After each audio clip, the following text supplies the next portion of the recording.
दर्शकों को आपको बता दें कि बिहार में 2 चरण में चुनाव हो रहा है। पहला चरण 6 नवंबर को गुरुवार को होना है, दूसरा चरण 11 नवंबर को होना है, जिसमें 122 सीटों पर वोट डाले जाएंगे और 14 तारीख नतीजे की तारीख होगी, जिस दिन नतीजों का ऐलान होगा। बिहार में किसकी बनेगी सरकार, यह फैसला हो जाएगा और 6 नवंबर ये 2 तारीख हैं जिस दिन वोट डाले जाएंगे। हालांकि शुरुआत में कहा जा रहा था कि हो सकता है 28 तारीख को छठ की पूजा है, बाहर से भी लोग आए होते हैं, तो 1 तारीख के आसपास शायद ये तय तारीखें हो सकती हैं। लेकिन अब जो फाइनल डेट्स आई हैं, 6 नवंबर पहले चरण में 121 सीटों पर और उसके बाद 11 नवंबर दूसरे चरण में 122 सीटों पर चुनाव होगा। और साथ ही आपको बता दें नतीजे का दिन है 14 नवंबर। हमारे साथ लगातार हमारे सहयोगी जुड़े हुए हैं। इलेक्शन कमीशन से पवन नारा हमारे साथ हैं, नीतीश चंद्रा हमारे साथ पटना से जुड़ रहे हैं, शहजाद पूनावाला हमारे साथ इस वक्त स्टूडियो में मौजूद हैं और देवेंद्र पराशर हमारे पॉलिटिकल एडिटर भी हमारे साथ इस वक्त स्टूडियो में मौजूद हैं। देवेंद्र, जिस तरह से कहा जा रहा था कि 1 फेज या 2 फेज, तो वो आकलन तो ठीक ही बैठा है। तारीखें हालांकि छठ से थोड़ी दूर हो गई हैं, वोटर टर्नआउट पर इसका कुछ असर या कुछ किसी पार्टी को कुछ एडवांटेज डिसएडवांटेज या बहुत ही मिनिस्क्यूल नंबर होता है? नहीं, एडवांटेज डिसएडवांटेज वाली बात तो नहीं, लेकिन अगर शायद छठ के तुरंत बाद होता तो कुछ वोटिंग परसेंटेज में ज़रूर इजाफा होता, क्योंकि बहुत सारे ऐसे लोग होते हैं जो कि छठ पूजा में ज़रूर जाते हैं बिहार, और उनके लिए इतना लंबा रहना समझा जा सकता है कि अगर प्रवासी लोग हैं तो जहाँ भी रहते हैं, या तो उनका अपना बिजनेस हो या नौकरी करते हैं या जो कुछ भी, तो उस कंडीशन में उतना लंबा स्टे करना मुश्किल होगा, तो वो ज़रूर हो सकता था। लेकिन चुनाव के सामने भी अपनी मजबूरियां थी कि उसे बहुत सारी चीज़ों को, फैक्टर्स को ध्यान में रखना होता है, और उसके चलते शायद ये किया गया। रह गई फेज़ की बात, तो उसमें लगभग सभी दल इस बात को लेकर सहमत थे। जेडीयू तो इस हद तक गई थी कि एक ही फेज में चुनाव करा लेना चाहिए, तो सब इस पक्ष में थे कि चुनाव कम से कम चरण में होना चाहिए। अधिकतम यही था कि 2 चरण में। चुनाव आयोग ने पहले जो फोर्सेस मांगे थे उसमें 3 चरण के हिसाब से मांगे थे, लेकिन आखिरकार ये तय किया गया कि 2 फेज में चुनाव कराया जाए। और निश्चित तौर पे जो एक्सपेक्टेड लाइन थी फेज के बारे में वो वही है। तारीख को लेकर जरूर थोड़ी ज़्यादा आगे बढ़ गया। बिल्कुल। तो अगर हम फेज की जिस तरह से हम लगातार बात कर रहे हैं, रीजन वाइज अगर बात करें तो सीमांचल रीजन पिछली बार ओवैसी यहाँ पर एक बहुत बड़ा देवेंद्र फैक्टर रहे थे, तो इस बार यहाँ पर कुछ नहीं कर पाएंगे और ये रीजन में वो बेहतर प्रदर्शन करेंगे। पिछली बार यहाँ पर उन्हें नुकसान हुआ था। आरजेडी 14 सीटों पर लड़ी थी, सिर्फ 1 ही जीत पाई थी। कांग्रेस 11 पर लड़ी थी, 5 जीत पाई थी। लेफ्ट के खाते में भी 1 सीट गई थी। उसमें जो मुस्लिम डोमिनेटेड सीट है, जहाँ पे ये नज़र आएगा कि अगर ओवैसी का कैंडिडेट एक तो बहुत अच्छा होना चाहिए, दूसरी चीज़ कि ओवैसी वोट जिताने के लायक उनको दिया जा सकता है। ये नहीं कि ट्रायंगुलर फाइट हो रही है वहाँ पे ओवैसी को वोट मुस्लिम कम करेंगे, लेकिन जहाँ पर सीधे सीधे ये नज़र आएगा उसमें 4 से 6 सीटें वैसी हैं जहाँ पर ओवैसी के पास मजबूत कैंडिडेट भी हैं, और अगर मुस्लिम वोट उनको एक तरफा वोट करते हैं तो जीतने की स्थिति रहती है, तो वहाँ पर उनके लिए एक मुफीद स्थिति रहेगी। बाकी जो सीमांचल में पोलराइजेशन वाली सीटें हैं उस पर आरजेडी को खतरा होता है, उस पर आरजेडी कांग्रेस गठबंधन को नुकसान होता है, क्योंकि कई बार पोलराइजेशन वाली कुछ सीटें ऐसी हैं, किशनगंज को अगर छोड़ दें आप तो अररिया, पूर्णिया, इस तरह के इलाकों में ऐसी सीटें भी हैं जहां पोलराइजेशन से इंडिया गठबंधन को यानी कि बीजेपी को उसमें फ़ायदा हो जाता है और वहां पर उन लोगों को नुकसान होगा। वैसी फैक्टर सिर्फ लिमिटेड सीट्स पे ही होंगे। वैसी के वोट काटने के चलते आरजेडी कांग्रेस को बहुत ज़्यादा नुकसान हो जाए, उसके चांसेस इस बार कम नजर आ रहे हैं। ठीक है, तो पिनाज जी आप एक चीज़ भूल गई, बड़े मियाँ लड़े या छोटे मियाँ लड़े, एक दूसरे को ट्रांसफर कर देते। ओवैसी के एमएलए किधर गए लास्ट चुनाव के बाद? आरजेडी के पास। तो बड़े मियाँ छोटे मियाँ एक साथ ही लड़ते हैं, आप काहे इतना उसको अलग अलग देख रही हैं? या तो बड़े मियाँ अपने पतंग के साथ लड़े या लालटेन के साथ छोटे मियाँ लड़े, दोनों एक ही जगह जाते हैं और एक ही फैक्टर है। वैसे इस अलायंस को MY नहीं YM अलायंस बोलना चाहिए, क्योंकि M का नाम तो लिया जाता है पर M कभी आगे रहता नहीं है, M के चेहरे को ना आगे करते हैं। पर देखिए, सबसे पहले अगर आप मुझे अनुमति दे जी, तो मैं तो स्वागत करता हूं कि लोकतंत्र के, अभी इतना हम लोग पर्वों के बीच में हैं, तो लोकतंत्र का एक सबसे बड़ा पर्व जो है उसकी अनाउंसमेंट हो चुकी है। पर आज ही के दिन, क्योंकि देवेंद्र जी शायद मेरी पार्टी ऑफिस में कवरिंग करके भी आए होंगे, एक तरफ तो लोकतंत्र का सुंदर चित्र दिख रहा है और ये दूसरी तरफ देखिए ये लोकतंत्र का सबसे खतरनाक चेहरा भी दिखाई दे रहा है। बिहार में लोकतंत्र का सुंदर चित्र और बंगाल में लोकतंत्र का लहूलुहान चेहरा दिख रहा है, जहां पर एक ट्राइबल आदिवासी समाज से आने वाले सांसद को किस प्रकार से लहूलुहान किया गया है टीएमसी के कार्यकर्ताओं के द्वारा। तो मुझे लगता है कि डेमोक्रेसी चोरी, डेमोक्रेसी बचाओ का बड़ा आंदोलन लेकर चलते हैं। वैसे आज मैंने एक चीज नोटिस की, देवेंद्र बाबू भी बताएंगे, राहुल जी फाइनल ड्राफ्ट के समय पर भी विदेश में थे, बिहार में नहीं, बोगोटा में थे। आज चुनाव की तिथियां अनाउंस हुई है तब भी जननायक या विदेश नायक राहुल गांधी बगोटा में है। तो राहुल गांधी की प्राथमिकता बगोटा है, बिहार नहीं है। ये तो स्पष्ट है। तो और उसका एडवांटेज आपको मिलेगा? नहीं, हमको एडवांटेज मिलने का सवाल ही नहीं पैदा होता। ये तो उनको भी पता है, इसलिए तेजस्वी बाबू का नाम डिक्लेयर नहीं कर रहे ना मुख्यमंत्री के रूप में। अगर कॉन्फिडेंस होता तो गठबंधन का चेहरा सामने होता। महागठबंधन का चेहरा कब है, कहां है? इसीलिए इनके मुद्दे क्या है? इनके मुद्दे है वोट चोरी, इनके मुद्दे है मां को गाली, इनके मुद्दे है आरोपों जाली, आपका सब चेहरा तो जाली नीतीश आरोप कुमार और ही गाली। रहेंगे ना। और इस बार क्योंकि पिछली बार प्रदर्शन आपकी पार्टी का ज्यादा बेहतर था, तो सीट बंटवारे में ज्यादा सीटों पर कौन लड़ेगा? ऐसा है कि आपने एक चीज नोटिस की होगी, देवेंद्र बाबू बैठे हैं यहाँ पे, आप उनसे पूछ लीजिए कि जबकि हमें 2020 में ज्यादा सीटें आई, हम सबसे बड़ी पार्टी के रूप में उभरे हमारे अलायंस में, तब भी कमिटमेंट मोदी जी का था, बीजेपी का था, तो नीतीश बाबू को ही मुख्यमंत्री बनाया। उसके बाद आप देखेंगे 2024 के चुनाव में भी जो सीटों का बंटवारा हो लगभग सेम ही हुआ लोकसभा में, जबकि हमें विधानसभा में बहुत ज्यादा सीटें मिली थी। तो इसको बोलते हैं गठबंधन धर्म निभाना। और दूसरी तरफ तो कांग्रेस को तो कहा गया है कि 243 पर तेजस्वी लड़ेगा, तेजस्वी ही ओरिजिनल सीएम है, 70 सीटें नहीं मिलेगी, 50 लेनी है तो लो वरना यहां से जाओ। इस प्रकार की बातें हर रोज कही जा रही है। सचिन पायलट कह रहे हैं कि देखिए हम तो डिक्लेयर नहीं करेंगे तेजस्वी को, चुनाव के बाद देखा जाएगा। तो मुझे लगता है एक तरफ मिशन विशन, दूसरी तरफ करप्शन, कमीशन, डिवीजन, एम्बिशन। और आपने चिराग पासवान को समझा लिया, कितनी सीटें देंगे उन्हें चिराग पासवान? चिराग पासवान 243 सीट में है, जैसे दाल या सब्जी में नमक का काम करते हैं वैसे करेंगे। वो हमारे नेता है, सारे सीटों पे प्रभाव है उनका। अच्छा, पिछली बार तो अगर हम मगध रीजन की बात करें तो यहाँ पर उन्होंने जायका थोड़ा बिगाड़ दिया था जेडीयू के लिए। हाँ, निश्चित तौर पे। और उसमें दो वजह थी। एक तो ये कि अगर मगध रीजन की बात करें तो आरजेडी के हिसाब से बहुत स्ट्रांग होल्ड वाला रीजन है, और दूसरी तरफ चिराग पासवान एक फैक्टर रहा ही था जेडीयू के लिहाज से। ओवरऑल अगर आप देखें तो पिछली बार बीजेपी के लिहाज से अगर आप देखें तो बीजेपी का स्ट्राइक रेट 67% था, जीतने का जो स्ट्राइक रेट था, और वो हाईएस्ट था। तो उस लिहाज से 110 सीटों पे बीजेपी लड़ी थी और 74 सीट जीत रही है। तो बीजेपी तो बहुत अच्छा कर रही थी, लेकिन चिराग पासवान ने कई सीटों पे जेडीयू को बहुत ज़्यादा नुकसान किया था। इस बार ज़रूर ये उम्मीद रहेगी कि मगध वाले रीजन में ज़्यादा बेहतर करे एनडीए। लेकिन अगर कई सारे पॉकेट्स को अगर उसमें देखें मगध रीजन में, तो उसमें ये नज़र आएगा कि वो आरजेडी के लिए वो बहुत मजबूत गढ़ है। देखिए, पटना, नालंदा, नवादा, शेखपुरा, जमुई, मुंगेर, लखीसराय, जहानाबाद, गया, भागलपुर, औरंगाबाद, अरवल, ये सारा का सारा पूरा रीजन है। तो आपको क्या लगता है इस बार कहीं कुछ परफॉर्मेंस, क्योंकि एनडीए ने अपना टारगेट रिवाइज करा है 20 साल के एंटी इनकम्बेंसी के बावजूद भी, उसमें जो सबसे बड़ा योगदान एनडीए के पक्ष के हिसाब से रहा, जिसके लिए शहजाद पूनावाला इनकी पार्टी को, राहुल गांधी को बार बार धन्यवाद करना चाहिए था, कि जिस प्रकार से एसआईआर और वोट चोरी का नैरेशन वो लेके गए बिहार में, तो जो एक एंटी इनकम्बेंसी का इशू बनना चाहिए था, आमतौर पर बहुत आसानी से उसको कन्वर्ट किया जा सकता था अगर विपक्ष उसको उस हिसाब से करता। तो सारा का सारा मुद्दा उस दिशा में लेके गए जिससे जनता कनेक्ट ही नहीं कर पा रही थी। जैसे महंगाई पे आप बात करते, बेरोजगारी पे बात करते, स्वास्थ्य का खस्ता हाल है, इस सारी इस पे बात करते आप, तो एक माहौल बना सकते थे। वो सब छोड़ के एक ऐसा इशू लेके आया जिसका जनता में कोई कनेक्ट ही ना हो, तो वहाँ पर निश्चित तौर पर एनडीए के लिए इस बार ज़्यादा मुफीद स्थिति नजर आ रही है। और जैसा कि पहले आप बात कर रही थी कि जो डायरेक्ट स्कीम्स हैं वो तो देवेंद्र बाबू का ये कहना है कि नहीं, तमाम सर्वेस भी अभी तक जो आए हैं वो यही कह रहे हैं कि एडवांटेज एनडीए है। नहीं, देखिए एक बात तो आपको नोट करनी पड़ेगी कि 20 साल कहीं सरकार चलाने के बाद भी आज अगर विजिबल एंटी इनकम्बेंसी नहीं बल्कि प्रो इनकम्बेंसी है। वो तो 6 महीने पहले आप इतनी सारी फ्रीबीज दे देते हैं। ऐसा है, देखिए फ्रीबी का सवाल नहीं है, क्रेडिबिलिटी का है। कांग्रेस की छत्तीसगढ़ में सरकार थी, तिजोरियां खोल दी, क्यों नहीं जीत पाए? महाराष्ट्र में हमारी सरकार रहते हमने अनाउंस किया और चालू कर दिया भाई। मध्य प्रदेश में वर्षों से चल रहा है। यहां पर भी हमने पहले से, आज की कोई स्कीम नहीं है, साइकिल देने की योजना से लेकर जीविका दीदी की योजना, 35% की हिस्सेदारी पुलिस में, 50% की हिस्सेदारी पंचायती राज इंस्टीट्यूशन में, पहले से महिला सशक्तिकरण के हम साथ खड़े। पर इनसे पूछिए कि इन लोगों ने तो 1500 का वादा किया था, हिमाचल में कितनी महिलाओं को दिया? पंजाब में 1000-1500 का वादा किया था, कितनी महिलाओं को दिया? और दूसरी बात देखिए देवेंद्र जी ने क्या कहा है। देवेंद्र जी कह रहे हैं कि वैसे तो पब्लिक डोमेन में कह रहे जननायक है राहुल जी, पर आरजेडी के लिए खलनायक बन चुके हैं, क्योंकि आरजेडी के ना वो युवराज को डिक्लेयर कर पा रहे हैं, और जो आरजेडी को मुद्दा उठाना है उस मुद्दे को छोड़कर कहीं और जा रहे हैं। तो इसीलिए ये जो परिवारवाद के खलनायक है, इनको जनता आज सबक सिखाने वाली है। तहसीन, यहां पर सर का मुद्दा उठाकर राहुल गांधी ने थोड़ा मामला बिगाड़ दिया, तेजस्वी तो सही मुद्दों को लेकर आगे बढ़ रहे थे।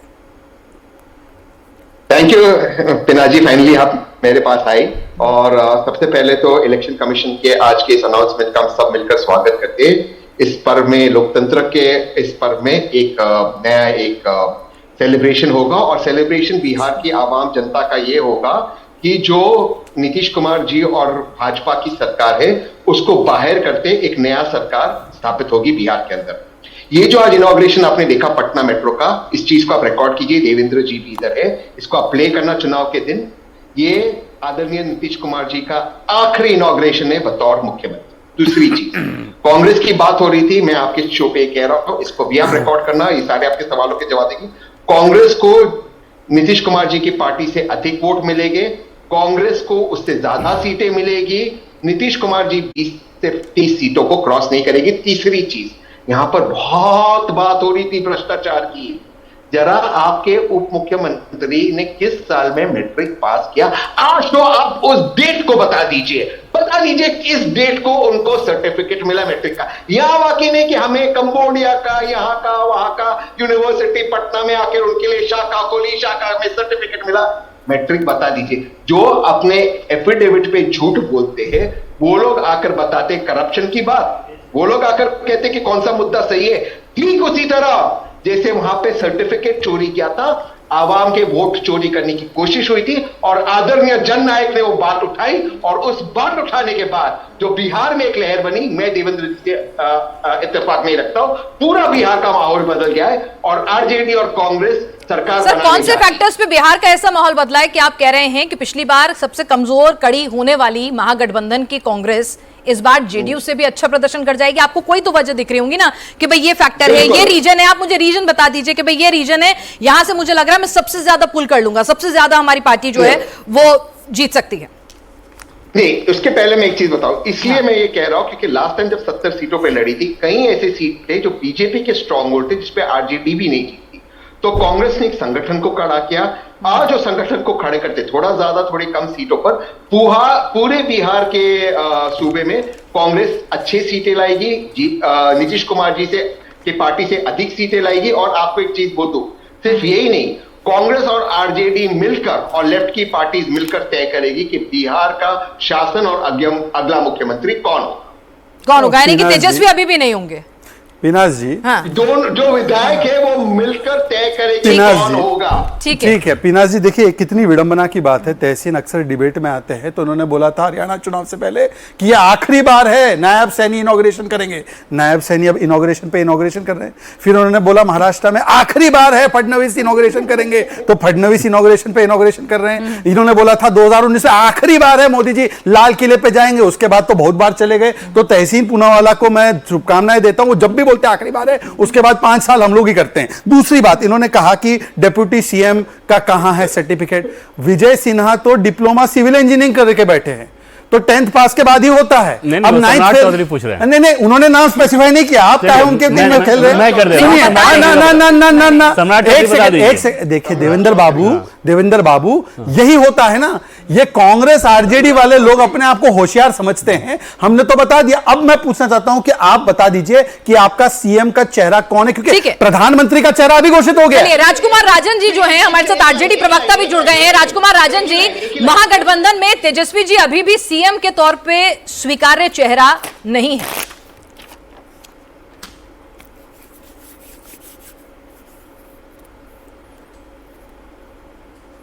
कैसे होंगे? 9th फेल को। राजकुमार राजन जी, आपको आवाज आ रही है? एक लाइन मुझे दे दीजिए।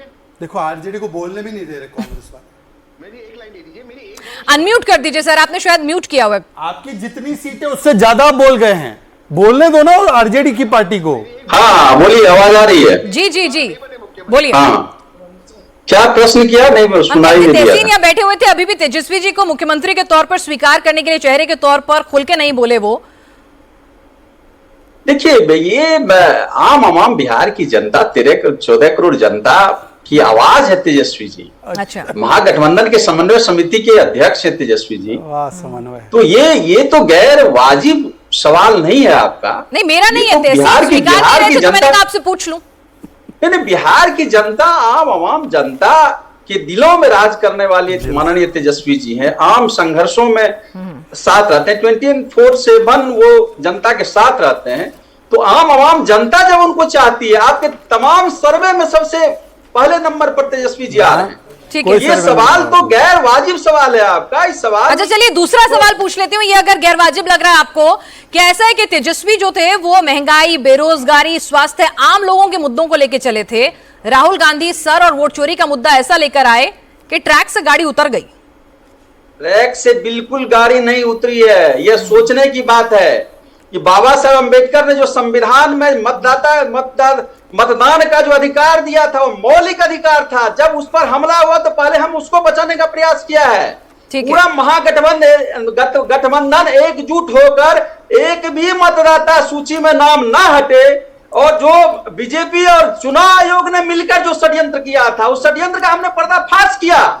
और जो चुनाव आयोग नाम नहीं जोड़ रहा था, आधार कार्ड को नहीं मान रहा था, और 65 लाख जो वोट काटे गए थे उसकी नाम सूची प्रकाशित नहीं करना चाह रहा था, और अंततः हम लोग सुप्रीम कोर्ट गए और सुप्रीम कोर्ट से यह अधिकार लेकर आए और अंततः चुनाव आयोग को मानना पड़ा। दरअसल ये जो कह रही हैं आप कि बिहार का चुनाव मुद्दे पर है, हम मुद्दे से घिसकने नहीं देंगे, ठीक है, इधर उधर जाने नहीं देंगे। चलिए आप मुझे ये बता दीजिए सर, मुझे आप ये बता दीजिए कौन से रीजन में आपको लगता है भाई ठीक है, अगर सत्ता आपको पानी है तो निश्चित तौर पर अपनी सीटों में बढ़ोतरी करनी होगी, तो किस रीजन में आपको लगता है कि आपने ऐसा काम कर दिया है जहां से आप अपने नंबर्स की भरपाई करेंगे? क्योंकि एनडीए तो 160 का टारगेट लेके चल रही है, तो आप बहुमत के आंकड़े के लिए किस किस रीजन में आप नजर गड़ाए बैठे हैं? सीमांचल से फायदा हो जाएगा आपको, मिथिलांचल में कुछ प्रदर्शन बेहतर कर लेंगे, या फिर जो आपके स्ट्रांग होल्ड हैं वहीं पर अपना प्रदर्शन थोड़ा और रिवाइज करने की कोशिश करेंगे?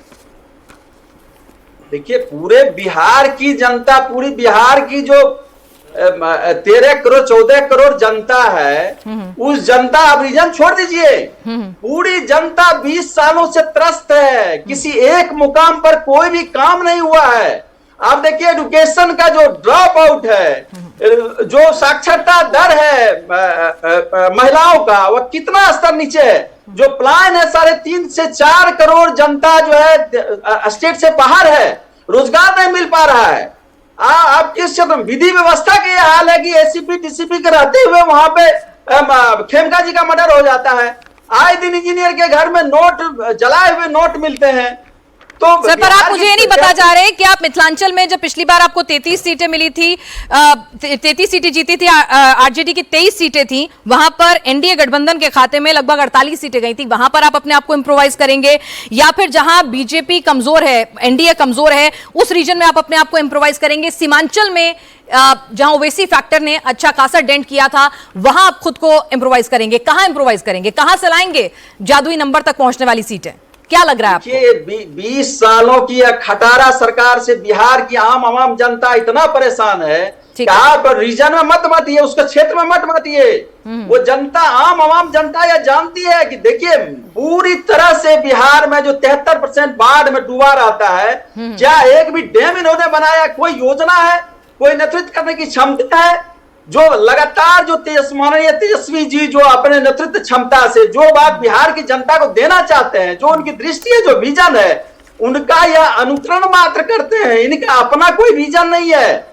किसी भी फील्ड में आप देखिए बिहार की जो युवा जनता, देश का सबसे युवा प्रदेश है। ठीक है सर, आप मुझे नहीं बता पा रहे हैं, जब भी देवेंद्र जी, जब भी कोई पार्टी अपना पूरा खाका लेके बैठती होगी, 243 सीटों में एक रीजन, कास्ट फैक्टर, कैंडिडेट, सबको जीरो इन करती होगी, और उसके बाद कहती होगी भाई ठीक है, मैं जादुई आंकड़े के लिए यहां पर डेंट मारूंगी, यहां से मैं अपने लिए इंप्रोवाइज स्थिति करूंगी। भोजपुर मगध एक कमजोर रीजन था, वहां पर काम किया जा सकता था, लेकिन वहां पीके भी पहुंच गए हैं। तो आपको क्या लगता है कहां पर मुश्किलात आ सकती हैं एनडीए के लिए, और कहां इनके लिए कुछ फायदा निकालने के लिए किस रीजन में फायदे का सौदा हो सकता है? को अगर देखें तो आरजेडी महागठबंधन को कोई नुकसान करेंगे उसकी संभावना कम रहेगी, बनिस्पत एनडीए के लिए आशंका वो ज़्यादा रहेगी। क्योंकि महागठबंधन का जो अपना वोट बैंक है ना, वो बहुत स्ट्रॉन्ग पिच पे रहता है। अब पीके जहां जिसके मजबूत कैंडिडेट देंगे, असंतुष्ट को देंगे, वो कुछ डैमेज हो सकता है। अन्यथा अगर आप देखें महागठबंधन के लिहाज से, तो एक कोर्स करेक्शन उनका ये होगा कि पिछली बार जो कांग्रेस को 70 सीटें दी थी, अभी सोर्सेस के द्वारा जानकारी मिल रही है कि उसमें 55 शायद दे रहे हैं, तो कम से कम वो एक कोर्स करेक्शन है, क्योंकि 70 में से कांग्रेस 19 ही जीत पाई थी, तो एक बर्डन कांग्रेस ज्यादा थी। दूसरी चीज की माले पिछली बार बहुत अच्छा उनका स्ट्राइक रेट था, 19 से 12, लगभग 62% के आसपास हुआ, तो उनको इस बार सीटें कुछ ज्यादा देगी। वीआईपी पार्टी मुकेश सहनी पिछली बार इंडिया गठबंधन में थे, उनका खासतौर पे मछुआरा जो तबका है ना, उसमें एक बेल्ट ऐसा है जहाँ पे 4 सीटें मिली थी पिछली बार, उन्हें 11 पे लड़े थे, वो एनडीए में लड़े थे। हाँ, एनडीए में। इस बार दूसरी तरफ है, तो अगर उनको अपने साथ रखे रह गए साथ रखे रह गए, इस लिहाज से मैं कहता हूँ कि वो पल पल में अपना मूड बदल लेते हैं। उनकी डिमांड भी आ गई है, उनकी डिमांड भी आ गई है, डिमांड बहुत हैवी डिमांड है, हाँ। तो उस कंडीशन में, लेकिन एक वोट है उनके साथ, तो उस कंडीशन में ये भी एक कोर्स करेक्शन हो सकता है अगर उनको अपने साथ रख लें तो। लेकिन जो सबसे ज्यादा मिसिंग अभी समझ में आ रहा है, और ये एनडीए के नेताओं से भी बात कीजिए, शहजाद पूनावाला से भी बात कीजिए, तो वो लोग, इनके पार्टी के लोग इस बात को मानते हैं कि SIR का इशू उनके लिए एक तरह से वरदान ही रहा है इस चुनाव में, कि ऐसे मौके पे जब आप एंटी इनकम्बेंसी को लेकर इतने सारे इश्यूज हो सकते थे, उसके बजाय आप उस तरह का मुद्दा लेके आए जिसका जनता में कोई कनेक्ट नहीं।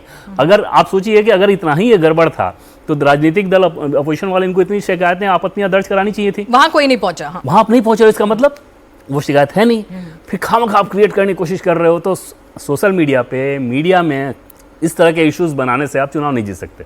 वहां पे आपको उस इश्यूज पे जाना होगा जो कि वो जाते नजर नहीं आ रहा है। दूसरी तरफ इंडिया लगातार अगर अकाउंट में पैसे दे रही है तो आप समझ सकते हैं।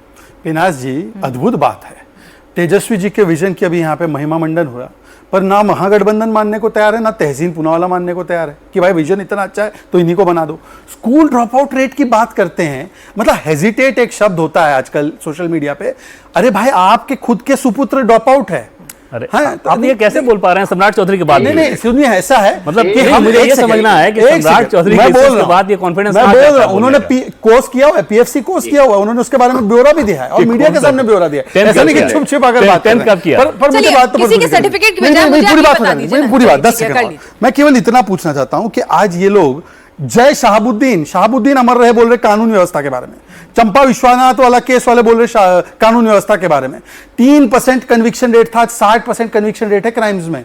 महिलाओं की क्या स्थिति थी, शिल्पी जैन केस क्या था, और आखिरी बात तहसीन पूनावाला और ये जो बोले ना SIR, वोटर मतदाता, गजब है। आज इमरान मसूद ने PC की बोला सुप्रीम कोर्ट मॉनिटर्ड चुनाव होने चाहिए।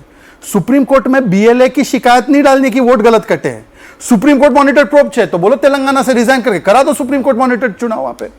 तहसीन से पूछिए, आज इमरान मसूद इनके अच्छे दोस्त है, भाईजान है, उनके बड़े भाईजान है, तो भाईजान ने बोला है सुप्रीम कोर्ट मॉनिटर चुनाव होने चाहिए। तो मैं बोल रहा हूं तहसीन से कि अभी रेवंत रेड्डी को बोलो कि इस्तीफा देके हम सुप्रीम कोर्ट मॉनिटर चुनाव तेलंगाना में कराते हैं। अच्छे काम में रोक क्यों, कराइए, बोलो तहसीन।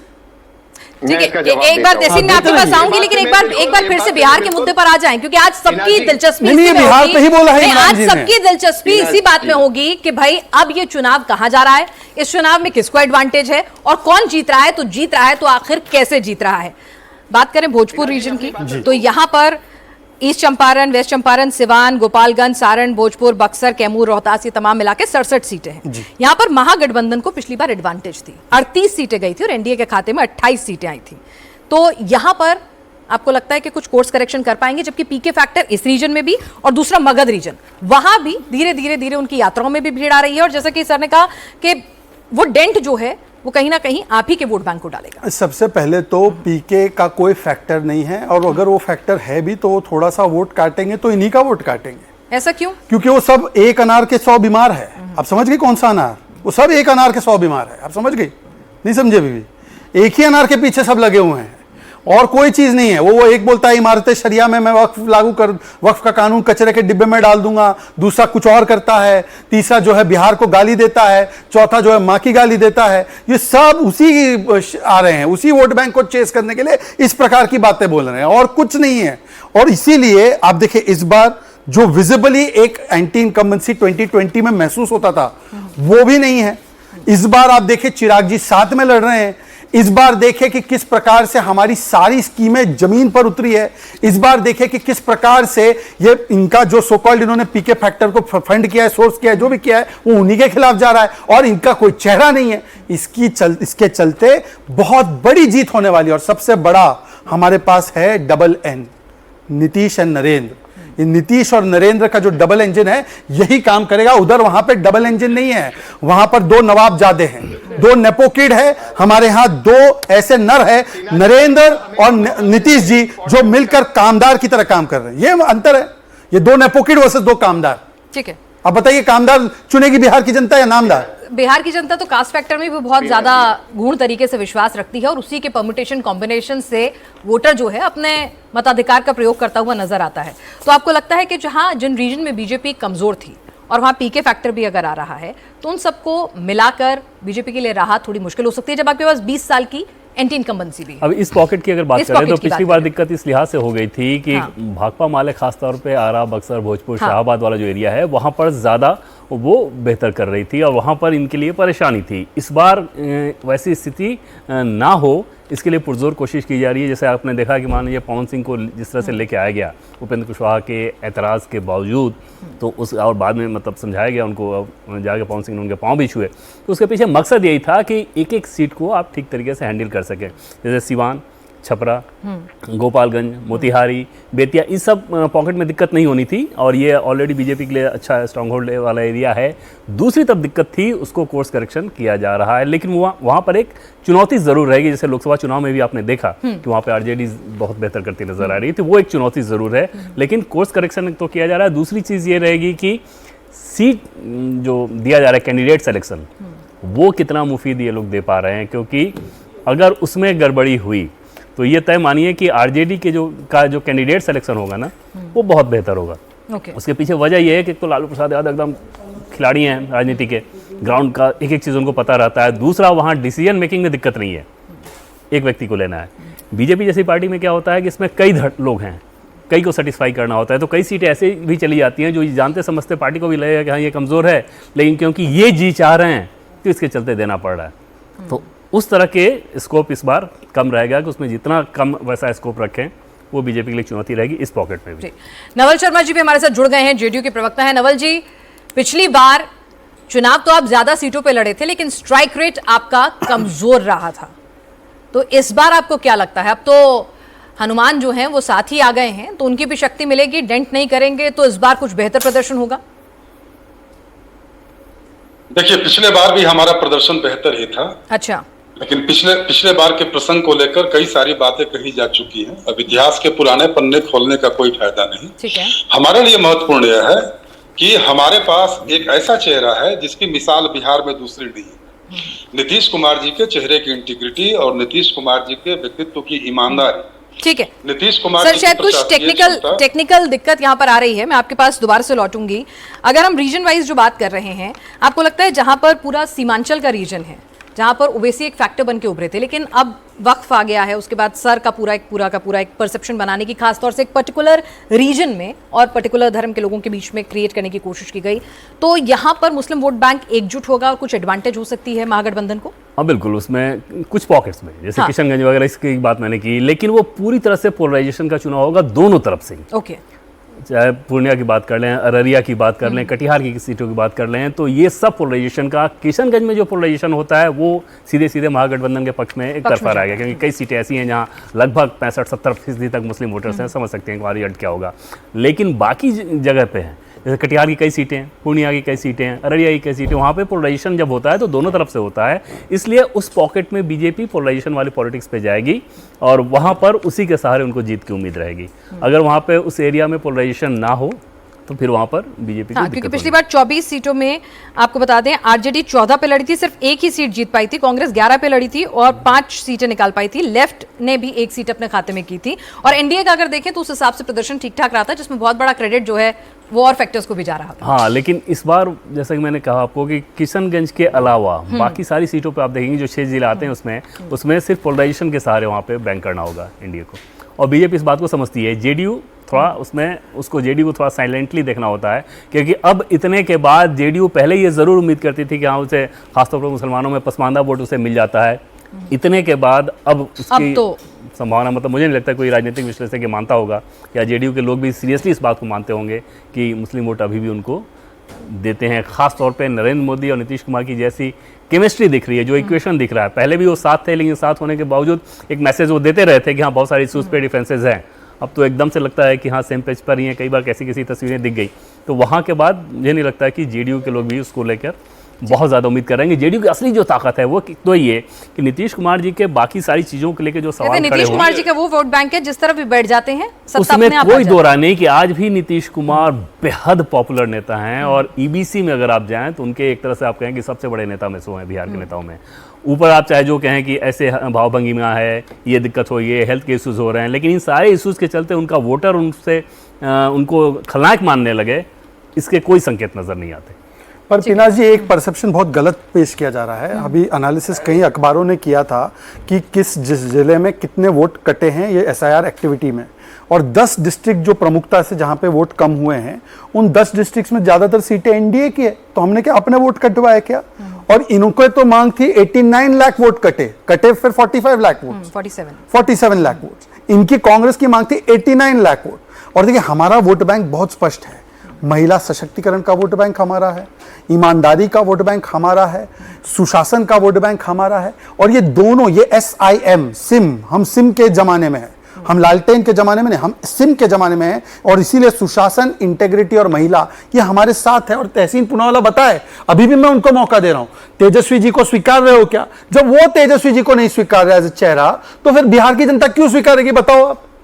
नहीं स्वीकारेगी। आप पूछो तहसीन को, पूरी डिबेट निकल जाएगी, नहीं बोलेंगे वो। ठीक है तहसीन, वहां पर नीतीश आज भी चेहरा है। तमाम सवाल उठाए गए, तमाम स्वास्थ्य को लेकर और उनके पर्सनालिटी, एंटी इनकम्बेंसी, तमाम चीजों को लेकर बीजेपी ज्यादा सीटों को जीतने के बावजूद भी उनको एक बिग ब्रदर की भूमिका में रखती रही, पूरा सम्मान देती रही, क्योंकि वो जानते हैं नीतीश का कद बिहार में क्या कुछ है। भले ही इच्छा कुछ भी हो, पर जब बात महागठबंधन की आती है तो वहां एक क्लैरिटी क्यों नहीं नजर आती है? और ये क्या क्लैरिटी नुकसान पहुंचाएगी ग्राउंड पर when it's a leader oriented election? ये आपका परसेप्शन हो सकता है कि ये लीडर ओरिएंटेड इलेक्शन है। मैं इस परसेप्शन का बिल्कुल मैं इसका रिस्पेक्ट करता हूँ। मुझे लगता है कि बिहार की आवाम पहली बार अपने फ्यूचर के लिए, अपने बेहतरी के लिए चुनाव करने जा रही है, पहली बार। दूसरी बात, मैं 2 या 3 चीज कहना चाहता हूँ। एक के जिस तरह से डबल इंजन की सरकार है, बिहार में विकास हुआ। जो नीति आयोग की रिपोर्ट है, मल्टी डायमेंशनल पॉवर्टी इंडेक्स, आज भी बिहार सबसे लोएस्ट स्थान पे पर कैपिटा इनकम में। आज भी सबसे ज्यादा पलायन बिहार से बाहर होता है। 20 साल आदरणीय नीतीश जी मुख्यमंत्री रहे। ये आपका जो सवाल है, सबसे पॉपुलर फेस है, मैं बिल्कुल मानता हूं कि नीतीश जी पॉपुलर है, लेकिन इस वक्त नीतीश जी की ये स्थिति नहीं है कि वो बिहार को ठीक से गवर्न कर सकते हैं। और जो उनकी पॉपुलैरिटी है वो कम हो रही है। दोबारा से कह रहा हूं, नीतीश जी 30 सीटें नहीं क्रॉस करी। तीसरी चीज, सम्राट चौधरी, वो भी तो नवाबजादे ना, क्योंकि नवाब नेपो, बहुत आप नेपो कहते हैं। सम्राट चौधरी कौन सा मेहनती, जो नेपो के सम्राट चौधरी, उसकी जो बात हुई थी, किस साल में उन्होंने 10th पास किया, उसको तो ऐसे सोशल मीडिया पे और एक टर्म है घोस्टिंग होता है, जब आप उसको किसी को बात ही नहीं करो, ऐसे घोस्ट कर देती है बीजेपी। और दूसरा टर्म होता है बेंचिंग, ऐसे बेंच मारते कोई फेक डिग्री दिखाती है। ये तो इनकी ईमानदारी दिखाती है। और डबल इंजन की सरकार थी ना, लद्दाख में भी डबल इंजन की सरकार है, मणिपुर में भी डबल इंजन की सरकार है, और वही लॉ एंड ऑर्डर पटना में और बिहार में इंडिया टीवी पे मैं देखता हूँ। ठीक है सर, मुझे एक चीज बताइए, आयोडीन रेप हो रहे हैं, आयोडीन किडनैपिंग हो रही है। ठीक है, ये इनकी डबल इंजन की सरकार है। तहसीन, मुझे सिर्फ एक चीज बता दीजिए कि तेजस्वी के नाम से गुरेज क्यों? अगर पिछले नतीजे देखें तो उनकी पार्टी का स्ट्राइक रेट बहुत अच्छा था। ग्राउंड पे अगर कोई नेता बहुत एग्रेसिवली काम कर रहा है तो तेजस्वी हैं। कांग्रेस उस स्थिति में नंबर गेम में तो नहीं है कि भाई वो अपना चेहरा सामने सीएम के तौर पर किसी को रख सके, कोई लीडर अपना प्रपोज कर सके। महागठबंधन की सबसे बड़ी पार्टी नतीजों के हिसाब से भी आरजेडी ही है। तो फिर तेजस्वी को स्वीकारने में हिचकिचाहट क्यों है, किस लिए है, यही समझा दीजिए। मैं बहुत स्पष्ट रूप से समझाता हूँ।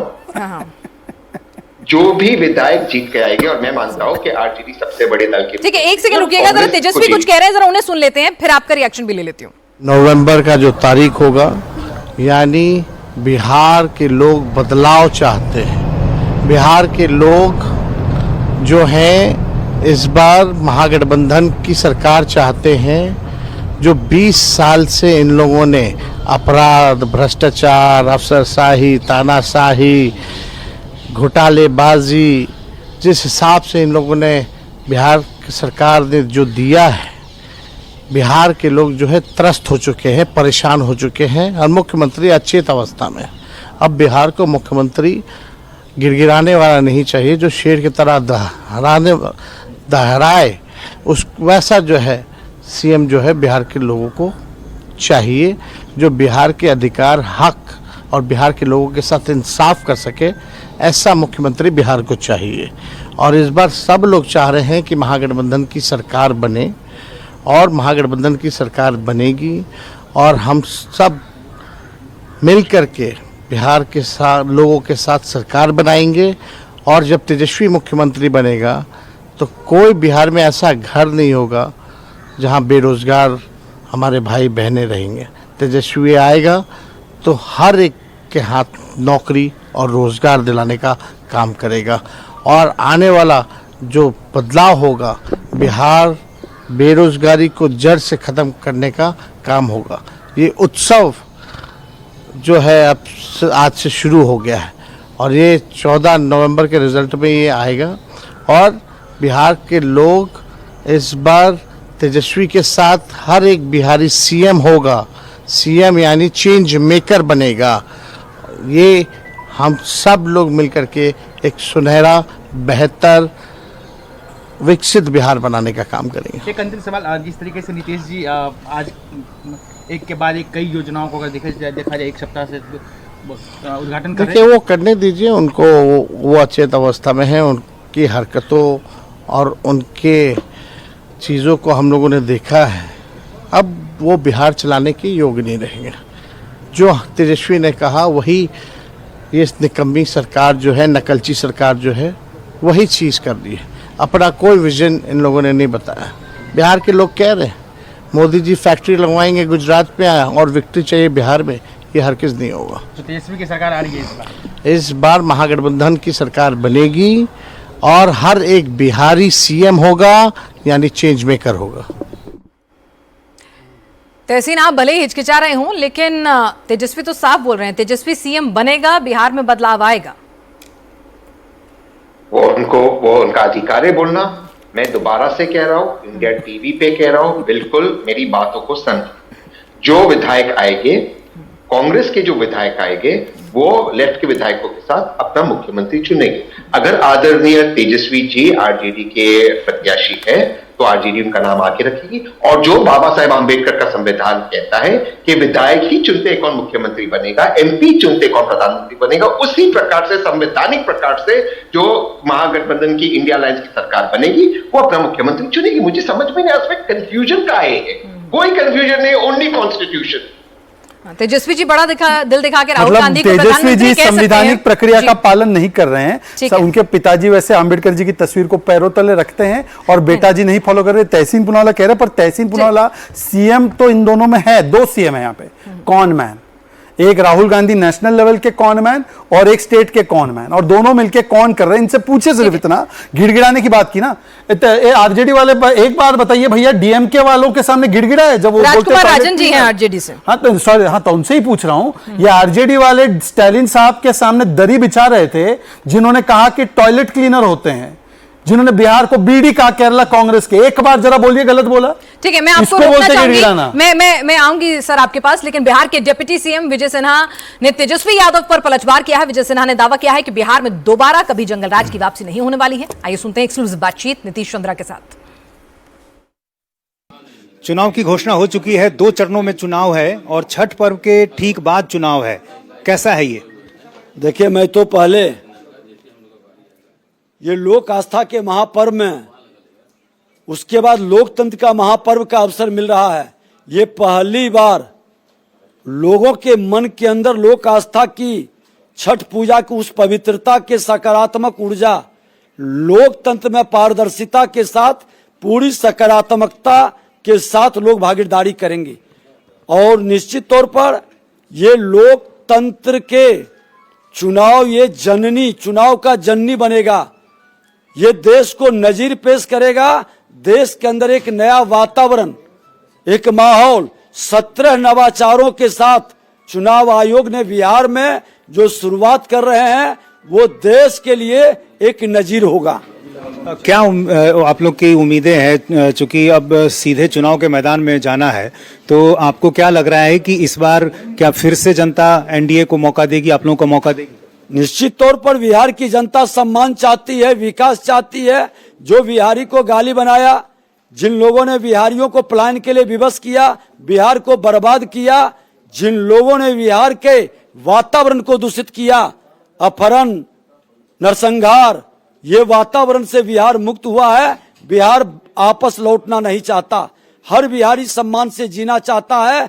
और अब बिहारी गाली नहीं बनेगा, अब बिहार इस सब पर भारी बनेगा, क्योंकि विकास की गति बढ़ाने से हमारा बिहार का मान सम्मान स्वाभिमान बढ़ेगा। कई लोगों को यह भी लग रहा है कि चूंकि 20 साल से एनडीए की सरकार है, नीतीश कुमार की सरकार है, तो ऐसे में एंटी इनकम्बेंसी जो है वो आपको नुकसान कर सकती है, इसका कितना डर है? बिहार की जनता से जाके पूछ ले।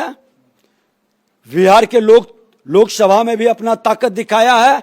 बिहार के लोग विकास चाहता है, शांति चाहता है, सामाजिक सौहार्द चाहता है, और विकास बिहारियों को गौरवान्वित कर रहा है। इस बार एक नया चेहरा मैदान में प्रशांत किशोर का भी है, क्या उनसे आपको लगता है कि नुकसान हो सकता है? क्योंकि इस बात की काफी चर्चा है कि पीके फैक्टर जो है वो नुकसान कर सकता है। देखिए, लोकतंत्र में कई लोग चुनाव लड़ते हैं, लेकिन इतिहास गवाह रहा है कि हमेशा आमने सामने लड़ाई हुई है। एनडीए गठबंधन, इंडी गठबंधन, ये लड़ाई आमने सामने होगी, और इस लड़ाई में एक तरफ सुशासन, एक तरफ कुशासन, एक तरफ परिवार तंत्र, एक तरफ लोकतंत्र, तो ये सारे फैक्टर कई तरह से उभरेंगे। जनता मालिक है, निर्णय जनता करेगी। 43 में कितनी सीट का दावा? हमारा सक्षम नेतृत्व, ये पंचामृत का जो पांचों पार्टी है, मिल बैठ के तय कर लेंगे। कितनी सीटें आएंगी आपको लगता है? 243 में कितनी? 10 से ज्यादा बेहतर बहुमत आएगा। भारी बहुमत से एनडीए चुनाव जीतेगी। बीजेपी अकेले भी सरकार बनाने में सक्षम है? बीजेपी जो वादा करता है वो निभाता है। पहले भी मैं भारी बहुत संख्या में था, लेकिन जिनसे जो वादा किया उसको निभाया। तो हमारे साथ लगातार हमारे खास मेहमान लगातार जुड़े हुए हैं, हर कोई अपनी जीत का दावा कर रहा है, लेकिन ये जीत आएगी तो आएगी कहां से? राजकुमार राजन जी, जो पहले 121 सीटों पर जो पहले चरण में चुनाव होने वाले हैं, उसमें एडवांटेज महागठबंधन को है। अगर पिछली बार के नतीजों की बात करें इस रीजन में, तो उस हिसाब से 61 सीटें पिछली बार मिली थी महागठबंधन को, जिसमें आरजेडी को 42 मिली थी। और जो रीजन है फर्स्ट फेज में वो है मधेपुरा, सहरसा, दरभंगा, मुजफ्फरपुर, गोपालगंज, सिवान, सारण, वैशाली, समस्तीपुर, बेगूसराय, खगड़िया, लखीसराय, मुंगेर, शेखपुरा, नालंदा, पटना, भोजपुर और बक्सर। अब 61 आपके पास थी, एनडीए के पास थी, इसमें से 59 यहां आपको एडवांटेज मानी जाती है। कहां, किस एरिया से आप इंप्रोवाइज करेंगे ताकि वो जादुई आंकड़ा आप छू सके? देखिए, बिहार की आम जनता जानती है कि एनडीए के जो घोषित मुख्यमंत्री, वैसे तो बड़े लीडर एनडीए के कोई नहीं बोलते हैं कि मुख्यमंत्री नीतीश कुमार ही होंगे, वह भी संशय के उस अविश्वसनीय घेरे में है। मुख्यमंत्री तो तब बनेंगे ना जब जादुई आंकड़ा पाएंगे। कहां से पाएंगे? वही तो कहां से नंबर ठीक करेंगे? जरा दर्शकों को समझाइए, बिहार की जनता को समझाइए कि भाई ये रीजन है, यहाँ से थोड़े ज्यादा नंबर ले आऊंगा। तभी तो मैं आ पाऊंगा, आप बोलने नहीं देती हैं। नहीं, महिलाओं पर चल रहा सवाल है कि एक आईएएस अधिकारी को गमला माथे पर रखा जा रहा है। बिहार के 14 करोड़ जनता राजनीतिक रूप से बहुत सक्रिय है, जागरूक भी है। वह जानती है कि चुनाव के बाद क्या हासिल होने जा रहा है। बिहार का नेतृत्व करने की क्षमता अब नहीं रही है नीतीश जी में। बिहार एक यंग जनरेशन चाहता है चीफ मिनिस्टर, एक ऐसा तूफानी व्यक्तित्व चाहता है जो बिहार को बदलाव करे। ठीक है, अभी जो बातें कही जा रही थी विधि व्यवस्था के रूप में, और हमेशा 2005 के पहले चला जाता है। मैं 2004 और 2019 के एनसीआरबी की रिपोर्ट की डाटा दे रहा हूं, तुलनात्मक अध्ययन कर रहा हूं। उससे जाहिर होगा भारत की जनता जानेगी कि बिहार में क्राइम कहां ज्यादा था। ये एनसीआरबी की रिपोर्ट है, कोई व्यक्तिगत किसी ठीक है। इसका जवाब मैं नवल शर्मा जी से ले लेती हूँ, उन्होंने बहुत देर से चर्चा में शामिल हुए। नवल शर्मा जी, अगर सब कुछ 20 सालों में इतना अच्छा किया है तो फिर से जंगल राज याद क्यों दिलाते हैं? अपने सुशासन पर ही वोट मांगिए। क्यों डराते हैं कि अगर तेजस्वी आएंगे तो लालू राज वापस आ जाएगा? 2019 में चलिए, खैर, आपको जरा इनको म्यूट कराइए। आपको मेरी याद आई? नहीं सर, याद आ रही थी, कुछ टेक्निकल दिक्कत थी आपके पास में, 2 बार पहले भी आ चुकी थी। जी जी, इसके लिए आपको शुक्रिया। थोड़ा समय दीजिएगा। देखिए, जंगल राज हमारे लिए कोई मुद्दा नहीं, हमारे लिए मुख्य मुद्दा है हमारे पास जो नेतृत्व है, जो चेहरा है, नीतीश कुमार जी के चेहरे की इंटीग्रिटी और उनकी ईमानदारी, उनकी प्रशासकीय क्षमता, और नीतीश कुमार जी के शासनकाल में पिछले 20 वर्षों में एनडीए के डबल इंजन वाली सरकार में खास करके हासिल की गई असीम उपलब्धियां, यह हमारा मुख्य अस्त्र है। जंगल राज की याद दिलाना इसलिए जरूरी है कि तेजस्वी यादव जी की रगों में भी वही कट्टर जातिवादी खून बह रहा है, और तेजस्वी यादव और राष्ट्रीय जनता दल का आज भी सीधा मतलब है जातिवाद, घोटाला, भ्रष्टाचार, नरसंहार। तो बिहार के लोगों को जंगल राज की याद दिलाना इसलिए जरूरी है कि तेजस्वी यादव जी की मूल प्रवृत्तियां भी वैसी ही हैं। ये भी आएंगे तो फिर से पुराने राज की वापसी होगी। और तेजस्वी यादव जी की वापसी का मतलब है कि बिहार में फिर से शरीफों का रोड पर निकलना मुश्किल हो जाएगा।